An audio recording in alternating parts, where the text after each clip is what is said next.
So someone else who I think deserves a place amongst the 12 men who made history is Erasmus.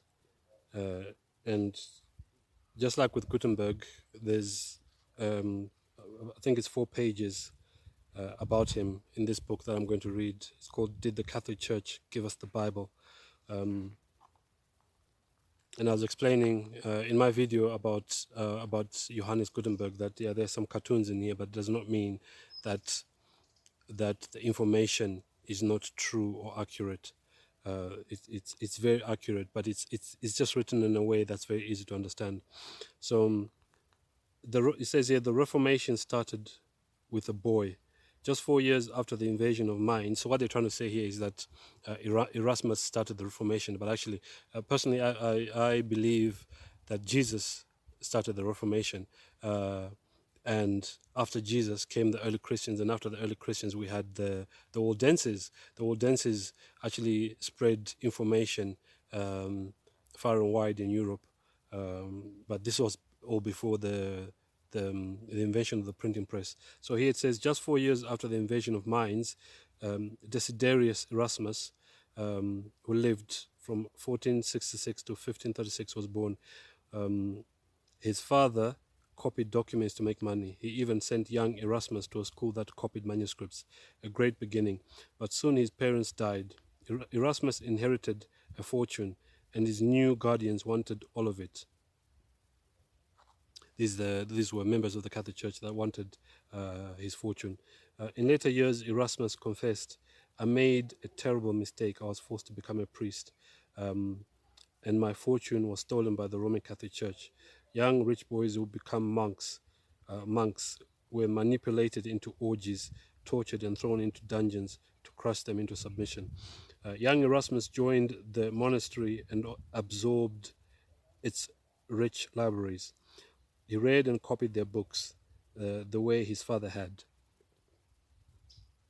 Now, he carefully avoided taking the vows of a priest, but by age 20 they forced him to choke out the words.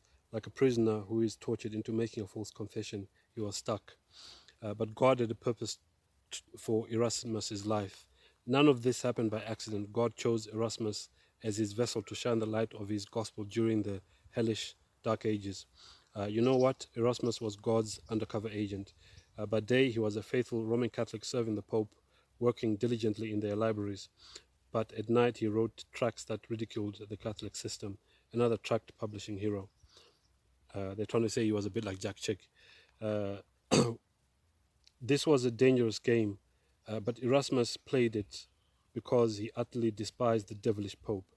He continued devouring parish libraries until he finally had his opportunity. So he started to get a doctorate,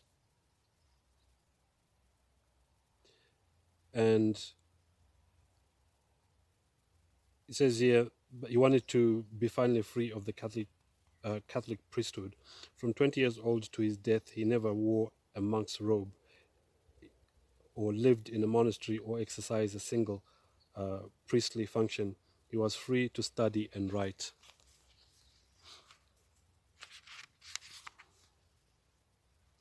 God honored Erasmus' devotion to truth. First, he survived his education at the hands of strict professors like those in the tiny college of Montaigu in the University of Paris, so he was free to visit libraries. Second, he moved to Italy to see their libraries and compare Bible manuscripts and other books. God worked out the timing so he could devour these libraries before 1527, when Rome was sacked and the libraries were destroyed. Third, having scoured Italy for manuscripts, he spent the rest of his life in England and northern Europe. It was time for him to publish a true Bible, not a false Catholic one.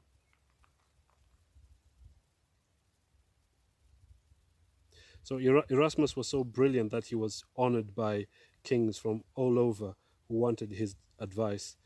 God put him in a perfect position to print God's words in Greek and Latin. He had only to complete his Greek-Latin New Testament. All his life, Erasmus had read handwritten Bibles that were based on the preserved Old Latin. And now he had the opportunity to bring God's words in Greek and Latin to the printing press. But another faithful Catholic had created a Bible out of the Roman Catholic Latin Vulgate. He was ahead of Erasmus, and if he got the Pope's blessing, the true Bible would lose out. So in order to get his manuscript printed, Erasmus came up with this scheme to flatter the Pope, and this was done in the dedication page of his Bible. And obviously the Pope read the dedication and was so pleased by how Erasmus was flattering him and gave the go-ahead for Erasmus's Bible to be printed.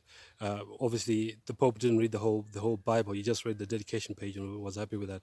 It only came out later that Erasmus had basically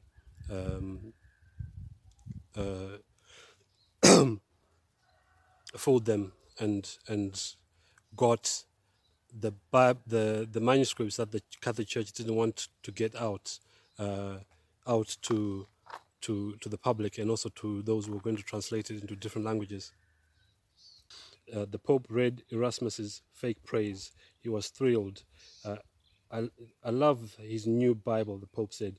He looks upon me as God, printed as it is. It worked. In 1516, the genuine New Testament, once known only in secret, was printed openly. By the time they figured out what Erasmus had done, his New Testament had covered Europe. This was the Bible text that had always been received by true Christians. So that is why a century later it was popularly known by believers as the received text. Now the received text is these are the manuscripts from which the King James Version and the Geneva and other Bibles are translated from. He says here, nobody knew it except God, but the Reformation was already beginning. God was busy preparing a young monk. And here they're talking about Martin Luther, who was obviously a Roman Catholic. The fascinating thing about a lot of these characters that brought about the Protestant Reformation is that most of them were Catholics. Even Johannes Gutenberg was either Catholic or grew up at a time when Germany was mostly Catholic. And here we've read that Erasmus was Roman Catholic as well. He was forced to become a priest, but he wasn't really a devoted priest. He was more like undercover, trying to bring about change. But so were the likes of Martin Luther. Martin Luther started off as a Catholic priest, but came out and pointed the finger, and even went as far as saying that the Pope was Antichrist. And there were many other characters such as John Wycliffe and John Huss. And many others who started off as Roman Catholics, but when their eyes were open to the truth, they came out and actually pointed the finger at the Catholic Church and said that system was corrupt. So yeah, this one man is the one that contributed to because you have to bear in mind that the Bible wasn't, Christians or people in general were not allowed to read the Bible during the Dark Ages. But these men, Gutenberg and Erasmus and Martin Luther, bearing in mind that Martin Luther translated the Bible into German, so the Germans could read it, and others, individuals like William Tyndale, who translated the Bible into English. They made it so that we could have God's word and read it freely, whereas in the past, especially during the Dark Ages, that was not possible.